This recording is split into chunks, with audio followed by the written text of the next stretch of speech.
Okay, so what I'm going to assume is that you have your data for acetaminophen, caffeine, and aspirin, and you can graph a standard curve for each of those by plotting the area against the concentration.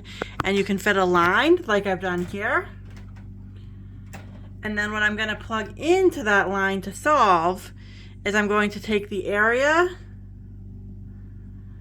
of each of the components. So for example, for the retention time of 1.05, that's acetaminophen.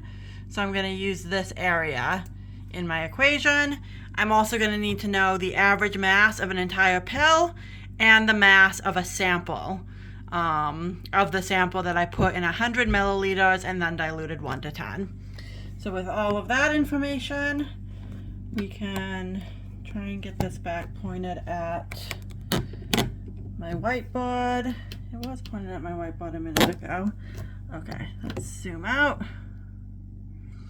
Okay, so I've written here the equation of the line that I just showed you that I fit from my standard curve. And now I have the area under the peak for the acetaminophen in the sample. That was 0.8765.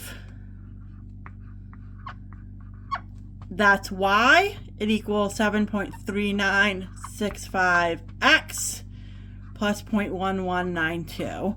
What I need to do here is solve for x. And what I find is that x, the concentration in the sample that I ran through the HPLC, is 0.1024 milligrams per milliliter.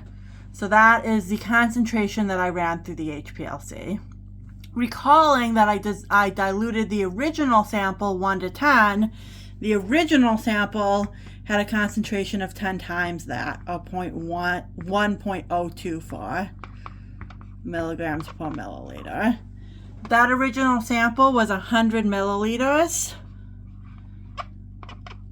in volume. So that original sample had 102.4 milligrams of acetaminophen in it. But I want to know what the mass of acetaminophen is in a whole pill.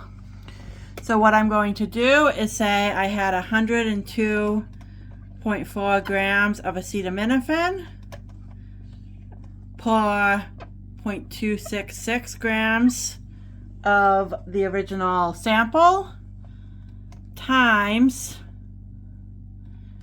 0.663 grams per 1 tablet or 1 pill.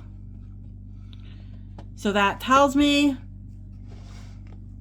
when I do that math, I had 255 milligrams of acetaminophen per pill or tablet.